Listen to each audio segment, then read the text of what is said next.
नमस्कार, स्वागत है आपका डीडी न्यूज में। आपके साथ मैं हूं गौरव श्रीवास्तव और आप देख रहे हैं हमारा खास कार्यक्रम खबर दुनिया की।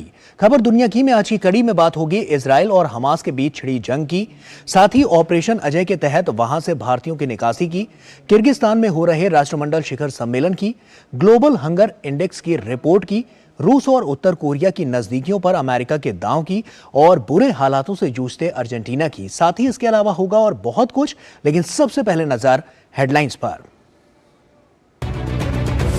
इजरायली फरमान के बाद उत्तरी गजा से निकलना शुरू हुए लोग, 11 लाख लोगों को शहर खाली करने के लिए 24 घंटे की मोहलत। जवाब में हमास ने भी कहा गजा नहीं छोड़े फिलिस्तीनी। संयुक्त राष्ट्र ने विनाशकारी मानवीय संकट की दी चेतावनी। इजराइल और हमास जंग के बीच स्वदेश वापस लौटे 212 भारतीय। ऑपरेशन अजय के तहत पहला जत्था पहुंचा दिल्ली। लोगों ने जताया सरकार का आभार। केंद्रीय मंत्री राजीव चंद्रशेखर ने कहा सरकार के लिए भारतीय नागरिकों का हित सर्वोपरि। परमाणु संपन्न यूएसएस रोनाल्ड रीगन उत्तर कोरिया के खिलाफ ताकत दिखाने के लिए 5 दिवसीय यात्रा के लिए दक्षिण कोरियाई बंदरगाह बुसान पहुंचा। उत्तर कोरिया ने अमेरिका और दक्षिण कोरिया को फिर चेताया, कहा अमेरिका और दक्षिण कोरिया का कदम हो सकता है विनाशकारी। किर्गिस्तान की राजधानी बिश्केक में पूर्व सोवियत गणराज्यों के समूह के राष्ट्रमंडल शिखर सम्मेलन का आयोजन।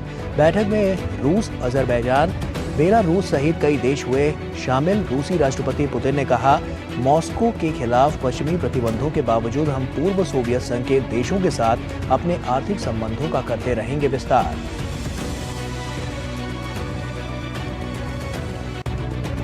अर्जेंटीना में बना हुआ है महंगाई और आर्थिक मंदी का दौर। लोगों का जीवन यापन हुआ मुश्किल। अर्जेंटीना में सितंबर में मुद्रास्फीति 12.7% और वार्षिक महंगाई दर 138.3% पहुंची।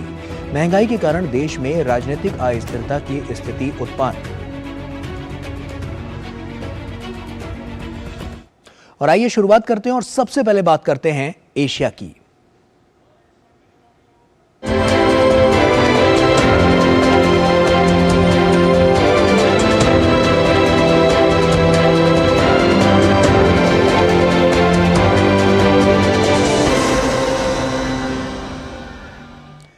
हमास और इजराइल की जंग के दौरान वहां के आम लोगों को जो दर्द नसीब हुआ है, उसकी तस्वीरें देखकर पूरी दुनिया हिल गई है। इस जंग की वजह से गम, गुस्सा और बेबसी का आलम हर तरफ दिख रहा है। इजराइल के सैकड़ों लोग बंधक बने हुए हैं, तो उधर गजा में माँ बाप अपने मासूम बच्चों को दफन कर अंदर से टूट चुके हैं।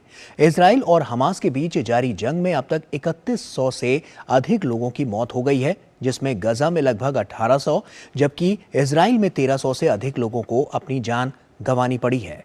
क्या है वहां के ताजा हालात, आइए जानते हैं। यह तोप से बरसते गोले, हमले को अंजाम देते सैनिक और भयभीत लोग। युद्ध का एक ऐसा घिनौना चेहरा जिससे हर कोई बचना और दूर रहना चाहता है। लेकिन 7 अक्टूबर को आतंकी समूह हमास के एक करतूत ने गाजा के लाखों लोगों के जीवन में जहर घोल दिया। गाड़ियों में लदे हुए और पैदल भागते यह लोग उस परिणाम को भुगत रहे हैं जिसके लिए उन्होंने कोई गुनाह नहीं किया। इजराइल और हमास के बीच जारी जंग में अब तक 3100 से अधिक लोगों की मौत हो गई है, जिसमें गाजा में लगभग 1800 जबकि इजराइल में 1300 से अधिक लोग अपनी जान गंवा चुके हैं। हमास के हमले का जवाब देते हुए इजराइल ने गाजा क्षेत्र को पूरी तरह से घेर लिया है। गाजा पट्टी की सीमा पर इजराइल के जवान टैंक के साथ तैनात हैं। उधर गाजा में डर और भ्रम की स्थिति बनी हुई है, क्योंकि इजरायली सेना ने गाजा के उत्तर में रहने वाले 11 लाख से अधिक फिलिस्तीनियों को संभावित जमीनी हमले से पहले दक्षिण की ओर जाने के लिए कहा है। वहीं हमास ने इजराइल की चेतावनी को फर्जी प्रचार बताया है, लेकिन स्थानीय लोग अपनी जान बचाने के लिए पलायन को मजबूर हैं। गाजा नष्ट हो गया है, यहाँ कुछ नहीं बचा है। यह एक तबाही है, यही हमारी स्थिति है। हम तबाह हो गए हैं और मजबूर हो गए हैं। उन्हें इसके लिए शर्म आनी चाहिए। गाजा पट्टी में स्थिति बद से बदतर बनी हुई है। लोगों को भोजन और अन्य बुनियादी सेवाएं नहीं मिल पा रही हैं और ऐसे में यहाँ एक गंभीर मानवीय संकट की स्थिति हो गई है। वहीं संयुक्त राष्ट्र ने गाजा में करीब 11 लाख फिलिस्तीनियों को अगले 24 घंटों के भीतर एन्क्लेव के दक्षिण में स्थानांतरित किए जाने को असंभव करार दिया। इसके अलावा फिलिस्तीन के राष्ट्रपति मोहम्मद अब्बास ने ओमान में अमेरिकी विदेश मंत्री एंटनी ब्लिंकन से मुलाकात के दौरान इस विस्थापना को जबरन कहते हुए खारिज कर दिया। संयुक्त राष्ट्र ऐसे किसी भी आदेश को रद्द करने की दृढ़ता से अपील करता है जो पहले से ही एक दुखद स्थिति को एक विपत्तिपूर्ण स्थिति में बदल सकता है। इस कदम को टालना चाहिए। उधर हमास के साथ जारी जंग में इजराइल के साथ एकजुट खड़े होने के संदेश के तहत विदेश मंत्री के बाद शुक्रवार को अमेरिकी रक्षा मंत्री लॉयड ऑस्टिन भी तेल अवीव पहुंचे। उन्होंने इजराइल के प्रधानमंत्री और अपने समकक्ष से मुलाकात के दौरान भरोसा दिलाया कि पेंटागन इजराइल को और अधिक सैन्य सहायता देने के लिए तैयार है। वहीं इजराइल के रक्षा मंत्री ने मदद के लिए अमेरिका का आभार जताया। अमेरिका यह सुनिश्चित करेगा कि इजराइल के पास अपनी रक्षा के लिए सभी आवश्यक चीजें हों। इजराइल को अपने लोगों की रक्षा करने का पूरा अधिकार है। पेंटागन में, व्हाइट हाउस में, कांग्रेस में हमारे प्रतिरक्षा सहयोग हमारी साझेदारी को दर्शाता है। जमीन, हवा और समुद्र में अमेरिका की तैनाती से इस क्षेत्र में हमारे दुश्मनों को एक कड़ा संदेश जाएगा। वहीं तुर्की के राष्ट्रपति एर्दोगन ने कहा है कि मिस्र के सहयोग से हम गाजा को सहायता भेजना जारी रखेंगे और तुर्की के अधिकारी बंधकों को मुक्त कराने और संकट का समाधान के लिए संपर्क में रहेंगे।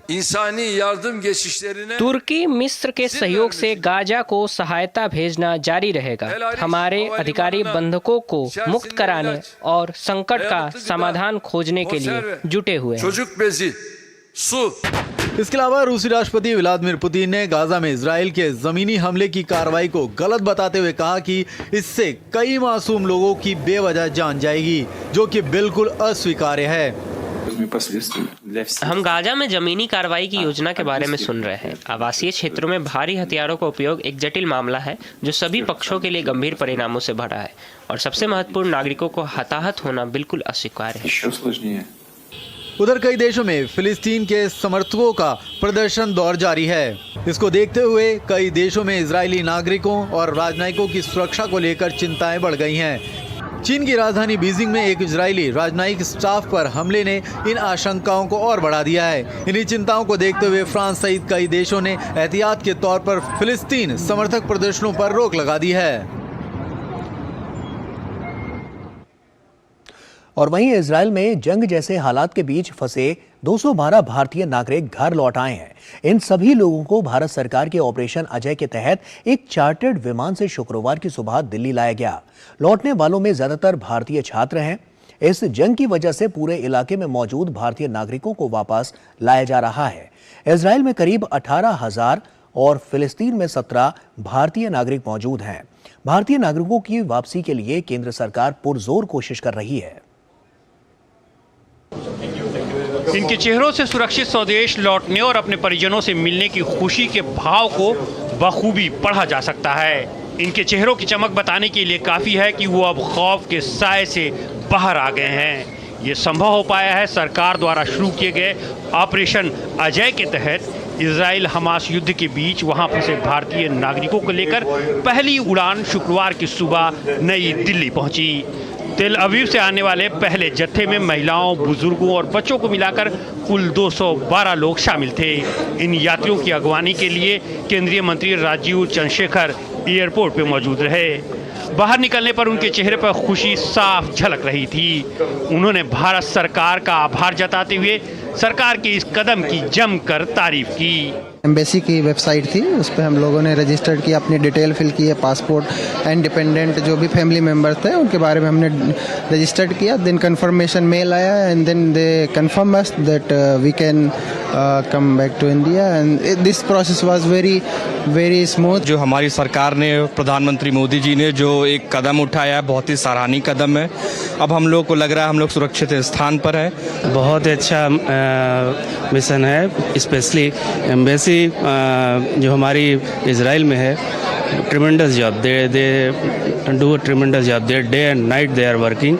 विदेश मंत्रालय के मुताबिक करीब 1800 भारतीय इजराइल में रह रहे हैं, जबकि 13 भारतीय फिलिस्तीन के वेस्ट बैंक और 3 से 4 भारतीय गजा में हैं। ऑपरेशन अजय के तहत फिलहाल इजरायली क्षेत्र से ही भारतीयों की निकासी में मदद की जा रही है। मंत्रालय के मुताबिक भारत ने यह अभियान उन भारतीयों की वापसी को सुविधाजनक बनाने के लिए शुरू किया है जो स्वदेश वापस आना चाहते हैं। केंद्रीय मंत्री राजीव चंद्रशेखर ने कहा कि युद्ध के बीच वहां फंसे लोगों की सुरक्षा और उन्हें सुरक्षित निकालने के लिए सरकार प्रतिबद्ध है। Our government, our Prime Minister is determined to protect them, bring them back home safely, and I'm very glad this plane load of students and Indians have managed to fly back safely. And I think in a lot of ways we are deeply grateful to our Prime Minister and of course everybody involved. And this is certainly something that is a signature of our government, that we leave no Indian behind in harm's way. वहीं भाजपा ने सरकार के कदम की सराहना करते हुए कहा कि आज भारत वो ताकत बनकर उभरा है जो अपने नागरिकों के साथ बुरे और अच्छे वक्त में खड़ा रहता है। ऑपरेशन अजय के तहत जब 212 भारतीय नागरिक सुरक्षित एक विशेष विमान से भारत की धरती पर लौटे तो ये पूरे भारत के लिए गौरवान्वित करने वाला पल था। 7 अक्टूबर को इजराइल पर हमास के आतंकी हमले के बाद एयर इंडिया ने तुरंत अपनी उड़ानें रोक दी थीं। भारत सरकार ने बुधवार को ऑपरेशन अजय शुरू करने की घोषणा की थी। विदेश मंत्री एस जयशंकर ने सोशल मीडिया प्लेटफॉर्म एक्स पर लिखा कि इजराइल से लौटने के इच्छुक हमारे नागरिकों की वापसी की सुविधा के लिए ऑपरेशन अजय शुरू किया जा रहा है। विशेष चार्टर उड़ानें और अन्य व्यवस्थाएं की जा रही हैं। मेघना देव के साथ ब्यूरो रिपोर्ट, डीडी न्यूज। और वक्त यहां पर एक छोटे से ब्रेक का हो गया है, जल्द लौटते हैं।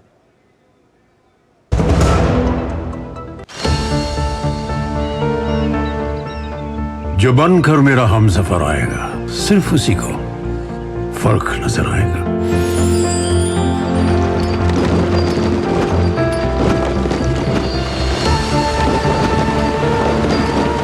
साल बरस और सदी नहीं, एक युग गुजर जाएगा। उम्र न पूछो वंडर की, जब फर्क नजर आएगा। वंडर सीमेंट, फर्क नजर आएगा। अब क्या देख रहे हो पापा? तुम कहते हो ना कि स्टॉक मार्केट में बहुत सोच समझकर इन्वेस्ट करना चाहिए, बस थोड़ा सा ज्ञान ले रहा हूँ। किससे? हर एक स्टॉक्स एक्सपर्ट है, मस्त एजुकेशनल वीडियोस बनाता है और अच्छी इन्वेस्टमेंट की टिप्स भी देता है। पापा इन वीडियोस पे ना जाएं, अपना रिसर्च खुद करें या सेबी रजिस्टर्ड इन्वेस्टमेंट एडवाइजर से संपर्क करें। एजुकेशन के नाम पर कुछ इन्फ्लुएंसर्स अक्सर इन्वेस्टर को मिसगाइड करते हैं, नुकसान आपका होगा। सोचकर समझकर इन्वेस्ट कर। हाय, पहचाना मुझे? मैं गुड्डी। मैं वही हूँ जो रोज मीलों दूर अपनी माँ के साथ कुएं से पानी लाने जाती थी। अब मेरी माँ मुझे रोज कुएं की ओर नहीं बल्कि स्कूल तक ले जाती है।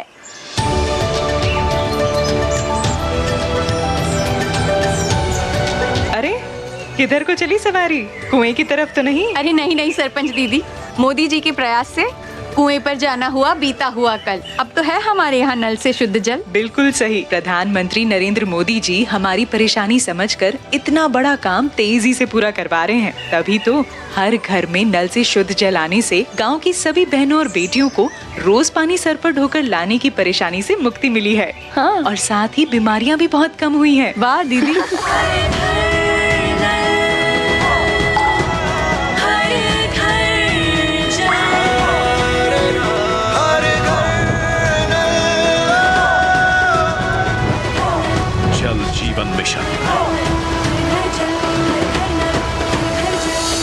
डेयरी क्षेत्र में कार्यरत पशुपालकों, तकनीशियनों तथा संगठनों के प्रयासों को प्रोत्साहन देने हेतु राष्ट्रीय गोकुल मिशन के अंतर्गत राष्ट्रीय गोपाल रत्न पुरस्कार से सम्मानित किया जाता है। ये पुरस्कार 3 वर्गों में सर्वश्रेष्ठ कार्यों और अमूल्य योगदान के लिए दिया जाता है। आवेदन करने के लिए www.awards.gov.in पर या अपने नजदीकी कॉमन सर्विस सेंटर से संपर्क करें। आवेदन की अवधि 15 अगस्त से 15 अक्टूबर 2023 है। राष्ट्रीय गोपाल रत्न पुरस्कार 2023।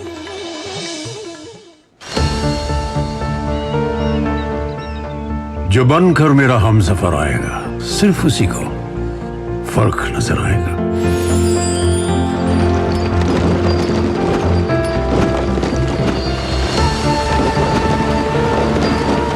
साल बरस और सदी नहीं, एक युग गुजर जाएगा। उम्र न पूछो वंडर की, जब फर्क नजर आएगा। वंडर सीमेंट, फर्क नजर आएगा। तो ब्रेक के बाद एक बार फिर से आप सभी का स्वागत है। भारत की सामाजिक आर्थिक तरक्की आज दुनिया के सामने और भारत दुनिया की सबसे तेज बढ़ती अर्थव्यवस्था भी बना हुआ है। भारत की इस विकास यात्रा में हर वर्ग को शामिल करने के लिए तमाम योजनाएं भी चलाई जा रही हैं, जिसका फायदा देश के पिछड़े तबके को भी मिल रहा है। लेकिन बीते दिनों आई वैश्विक हंगर रिपोर्ट में भारत की एक अलग ही तस्वीर पेश की गई है। भारत ने इस रिपोर्ट को पूरी तरह से खारिज किया है और इस प्रकार की रिपोर्ट की विश्वसनीयता और उसके तरीके पर ही गंभीर सवाल खड़े किए हैं। बीते दिनों जारी ग्लोबल हंगर इंडेक्स रिपोर्ट में भारत को बाकी देशों के मुकाबले काफी नीचे स्थान दिए जाने की रिपोर्ट को भारत सरकार ने पूरी तरह से खारिज कर दिया है। सरकार ने कहा कि ये रिपोर्ट सही तथ्यों पर आधारित नहीं है और इसमें त्रुटिपूर्ण तरीके से आंकड़ों को लिया गया है और ये रिपोर्ट भारत की वास्तविक स्थिति को सही पेश नहीं करती। भारत सरकार के महिला एवं बाल विकास मंत्रालय ने इस रिपोर्ट पर कहा कि वैश्विक भूख सूचकांक भूख एक त्रुटिपूर्ण मापक बना हुआ है और यह भारत की वास्तविक स्थिति को प्रतिबिंबित नहीं करता। आयरलैंड और जर्मनी के गैर सरकारी संगठनों कंसर्न वर्ल्ड वाइड और वेल्थ हंगर हिल्फे द्वारा जारी वैश्विक भूख रिपोर्ट 2023 में 125 देशों में भारत को 111वां स्थान दिया गया है। हंगर इंडेक्स गलत गणना पर आधारित है और इसकी प्रणाली यानी मेथोडोलॉजी भी गलत तरीके से की गई है। सूचकांक की गणना के लिए उपयोग किए जाने वाले 4 संकेतकों में से 3 बच्चों के स्वास्थ्य से संबंधित हैं और पूरी आबादी का प्रतिनिधित्व नहीं करते। चौथा और सबसे महत्वपूर्ण संकेतक कुपोषित जनसंख्या का अनुपात पर आधारित है, जो सिर्फ 3000 नमूनों के बहुत ही छोटे से आकार पर निर्भर है, जो कि भारत जैसे विशाल आबादी वाले देश का सही से प्रतिनिधित्व नहीं करता। भारत में भूख से बाल मृत्यु का कोई भी सबूत नहीं पाया गया और इस प्रकार से संस्था द्वारा जुटाए गए संकेतक भ्रामक और गलत हैं। कोरोना महामारी के समय भारत सरकार ने 80 करोड़ लोगों को 28 महीने तक 1118 लाख मीट्रिक टन खाद्यान्न उपलब्ध कराया, जो कि दुनिया का सबसे बड़ा खाद्य सुरक्षा कार्यक्रम है। केंद्र सरकार ने कहा कि भारत को बदनाम करने के लिए कई बार इस प्रकार की भ्रामक रिपोर्ट के माध्यम से कोशिशें की जाती रही हैं, ताकि गलत तस्वीर पेश करके देश की छवि को नुकसान पहुंचाया जा सके। जब कोई पक्ष में बात आती है सरकार के, तो बड़ा उदाहरण देखते हैं कि विदेशों में डंका बज रहा है। जब वही एजेंसीज पक्ष में बात नहीं करती हैं तो उसके मापदंड को ही चुनौती दे देते हैं। एक भी व्यक्ति पिछले 9 वर्षों के अंदर ये नहीं कहा जा सकता है कि अमुक गांव के अमुक लोग जो हैं भूख के कारण से मर गए। मुझे कांग्रेस काल का भी इतिहास याद है कि देश के तमाम हिस्सों में आदिवासी क्षेत्रों में लोग भूख के कारण मरते थे। ये भारतीय जनता पार्टी की सरकार है, आदरणीय मोदी जी की सरकार है। देश बदल रहा है। पिछले 9 वर्षों में एक भी व्यक्ति कहीं पर भी उदाहरण के तौर पर ये नहीं कहा चर्चा में आया कि भूख के कारण से कोई मर गया है। सरकार ने कहा कि महिलाओं और बच्चों के स्वास्थ्य और पोषण पर देश में बहुत बड़े पैमाने पर तेजी से काम हो रहा है, जिसका फायदा देश के करोड़ों लोगों को मिल रहा है और इस प्रकार के अच्छे बदलाव को इस हंगर इंडेक्स रिपोर्ट में शामिल नहीं किया गया है। स्वतंत्र देशों के राष्ट्रमंडल शिखर सम्मेलन में भाग लेने के लिए तमाम देशों के राष्ट्रीय अध्यक्ष पूर्व सोवियत गणराज्यों के समूह के राष्ट्रमंडल शिखर सम्मेलन में पहुंचे, जिसकी मेजबानी किर्गिस्तान कर रहा है। इस शिखर सम्मेलन में रूस, Azerbaijan, Belarus, Kazakhstan, Tajikistan, Turkmenistan और उज्बेकिस्तान के शीर्ष नेता भी शामिल हुए। क्या है इसके मायने, आइए जानते हैं। किर्गिस्तान की राजधानी बिश्केक ने शुक्रवार को पूर्व सोवियत गणराज्यों के समूह के राष्ट्रमंडल शिखर सम्मेलन की मेजबानी की। किर्गिस्तान के राष्ट्रपति सादिर झापारोव की अध्यक्षता में हुई बैठक में रूस, Azerbaijan, Belarus, Kazakhstan, Tajikistan, Turkmenistan और उज्बेकिस्तान के राष्ट्रपति भी शामिल हुए। आर्मेनियाई प्रधानमंत्री निकोल पशिनियन उपस्थित नहीं हुए। रूस के राष्ट्रपति व्लादिमीर पुतिन का मध्य एशियाई देश किर्गिस्तान का 2 दिवसीय दौरा बड़ा खास है। अंतर्राष्ट्रीय अपराध न्यायालय की तरफ उनके खिलाफ मार्च में जारी किए गए गिरफ्तारी वारंट के बाद से यह पुतिन की पहली विदेश यात्रा है। किर्गिस्तान के रूस के साथ मजबूत संबंध हैं और दोनों ही देश अंतर्राष्ट्रीय अपराध न्यायालय के सदस्य देश नहीं हैं। राष्ट्रमंडल शिखर सम्मेलन में रूसी राष्ट्रपति व्लादिमीर पुतिन ने कहा कि मास्को के खिलाफ पश्चिमी प्रतिबंधों के बावजूद रूस पूर्व सोवियत संघ के देशों के साथ अपने आर्थिक संबंधों का विस्तार कर रहा है। यह कोई संयोग नहीं है कि पश्चिमी देशों के अभूतपूर्व प्रतिबंधों के दबाव के बावजूद रूस या बेलारूस के साथ द्विपक्षीय प्रारूपों में काम करना जारी रखने वालों के खिलाफ तथाकथित माध्यमिक प्रतिबंध लागू करने की उनकी धमकियों के बावजूद CIS के भीतर हमारे आर्थिक संबंध और आदान प्रदान लगातार बढ़ रहे हैं। इस बीच आर्मेनिया और अजरबैजान के बीच चल रहे नागोर्नो काराबाख सीमा विवाद के बीच रूसी राष्ट्रपति व्लादिमीर पुतिन ने बड़ा बयान दिया। उन्होंने अपने बयान में कहा कि वह शांति समझौते पर हस्ताक्षर करने में मदद करने के लिए तैयार हैं और दोनों देशों के बीच मॉस्को में वार्ता आयोजित करने का प्रस्ताव भी दिया। यह बयान तब आया जब विवादित क्षेत्रों से 1,20,000 आर्मेनियाई लोगों का आर्मेनिया में पलायन शुरू हुआ। लंबे समय से चले आ रहे संघर्ष को अंततः समाप्त करने के लिए एक शांति संधि की तैयारी है। हम अपने पक्ष से इस पर आवश्यक वैश्विक सहायता प्रदान करने के लिए पूरी तरह से तैयार हैं और निश्चित रूप से हम योगदान देंगे ताकि ये वार्ता एक के साथ समाप्त हो जाए और शांति समझौते पर इन देशों के नेताओं द्वारा हस्ताक्षर किए जाएंगे। इससे पहले रूसी राष्ट्रपति व्लादिमीर ने बिश्केक में रूस के एकांत सैन्य एयरबेस की स्थापना के 20वीं वर्षगांठ पर आयोजित एक समारोह में भाग लिया, जो रणनीतिक रूप के साथ साथ रूस के क्षेत्रीय शक्ति संतुलन के दृष्टिकोण से भी महत्वपूर्ण है। इस मौके पर पुतिन ने कहा कि यह सैन्य चौकी किर्गिस्तान की रक्षात्मक शक्ति को बढ़ाने और मध्य एशिया के पूरे क्षेत्र में सुरक्षा तथा स्थिरता सुनिश्चित करने में महत्वपूर्ण योगदान देती है। रूसी राष्ट्रपति व्लादिमीर पुतिन ने किर्गिस्तान के साथ सैन्य और रक्षा सहयोग का विस्तार होने की उम्मीद जताई है। और वक्त यहां पर एक और छोटे से ब्रेक का हो गया है, जल्द लौटते हैं।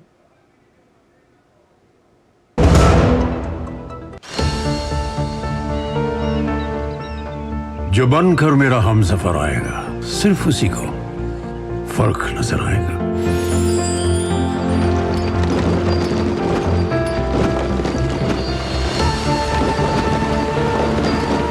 साल बरस और सदी नहीं, एक युग गुजर जाएगा। उम्र न पूछो वंडर की, जब फर्क नजर आएगा। वंडर सीमेंट, फर्क नजर आएगा। ब्रेक के बाद एक बार फिर से आप सभी का स्वागत है। आइए आगे बढ़ते हैं और अब बात करते हैं अमेरिका की।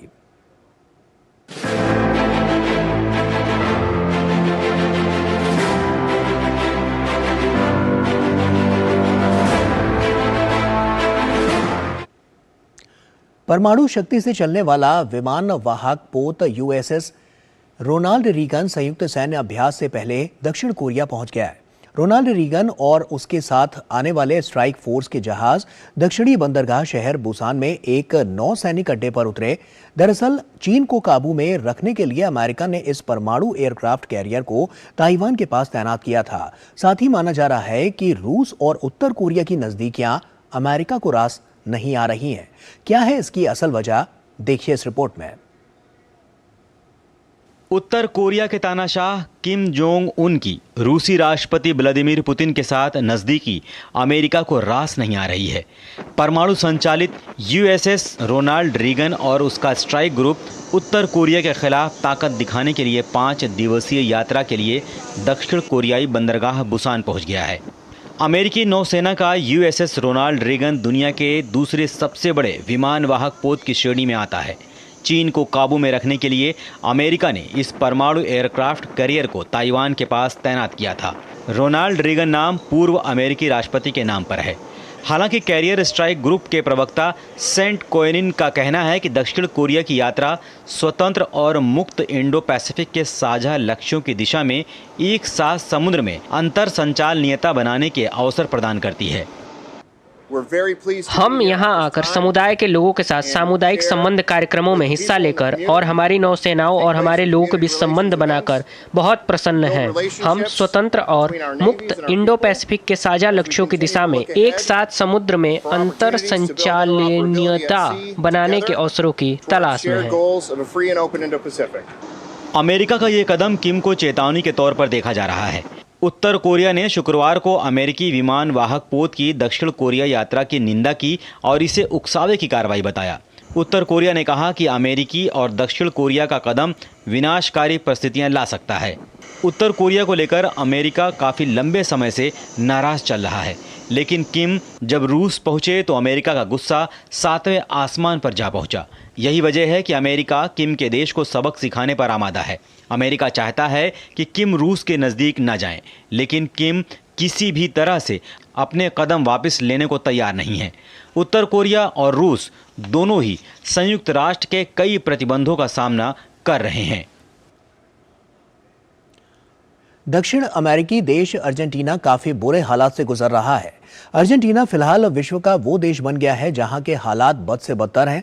अर्जेंटीना में वार्षिक महंगाई दर 138.3% पर पहुंच गई है, जो 1991 के बाद से सबसे अधिक है। यहां महंगाई ने हर सामाजिक वर्ग की आय को कम कर दिया है। मुद्रास्फीति पर अंकुश लगाने के लिए अर्जेंटीना के केंद्रीय बैंक ने ब्याज की बेंचमार्क दर को भयावह रूप से 118% तक बढ़ा दिया है।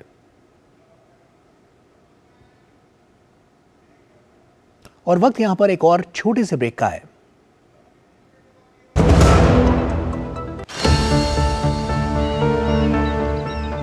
जो बनकर मेरा हमसफर आएगा, सिर्फ उसी को फर्क नजर आएगा।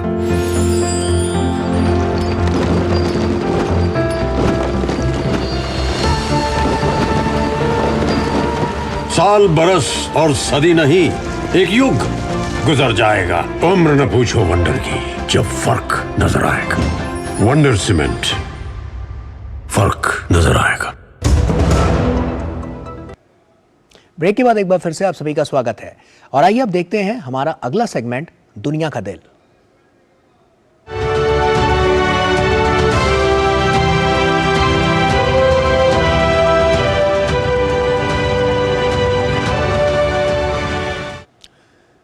पांडा जानवर जितने शरारती होते हैं उतने ही प्यारे भी होते हैं।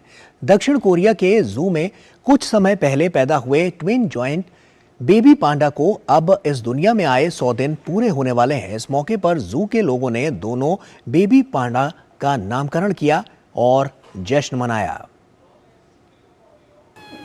दक्षिण कोरिया के जू में कुछ समय पहले पैदा हुए ट्विन जायंट बेबी पांडा को इस शनिवार को दुनिया में आए पूरे 100 दिन हो जाएंगे। इस मौके पर सेलिब्रेशन का आयोजन किया गया है, लेकिन इससे पहले नामकरण किया गया, जिससे खुशी दोगुनी हो गई। इन बच्चों का नाम भी बेहद दिलचस्प रखा गया है। पांडा के जुड़वा बच्चों में से एक का नाम रुई बाओ है, जिसका मतलब होता है बुद्धि का खजाना, जबकि दूसरे बच्चे का नाम हुई बाओ है, जिसका मतलब है चमकता हुआ खजाना। ये दोनों फीमेल जायंट बेबी पांडा 7 जुलाई को साउथ कोरिया की राजधानी सियोल के पास एवरलैंड थीम पार्क में पैदा हुए हैं। इससे पहले ये खुशी 3 साल पहले इनके ही भाई फू बाओ के पैदा होने पर मिली थी। बता दें कि फू बाओ दक्षिण कोरिया में नेचुरल ब्रीडिंग से पैदा होने वाला पहला पांडा है। इन दोनों नन्हे पांडा का नाम रखने के लिए जू में बाकायदा एक कार्यक्रम का आयोजन किया गया था, जिसमें हजारों लोगों ने नाम सुझाए थे। नाम फाइनल करने के लिए ऑनलाइन वोटिंग का सहारा लिया गया। नामों का चयन एवरलैंड की सोशल मीडिया चैनलों और चिड़ियाघर के फैन कैफे से एक सार्वजनिक नामकरण कार्यक्रम के माध्यम से किया गया है। बता दें कि चिड़ियाघर ने अपने YouTube चैनल पर पांडा के विकसित होने का वीडियो पोस्ट किया, जिसे लाखों बार देखा गया है। भाग दौड़ भरी जिंदगी के बीच इन नन्हे पांडा को देखना जीव जंतु प्रेमियों के लिए सुकून भरा होता है। Bureau report, DD news. और इसी के साथ फिलहाल इतना ही। हमारी पूरी टीम को दीजिए इजाजत। नमस्कार।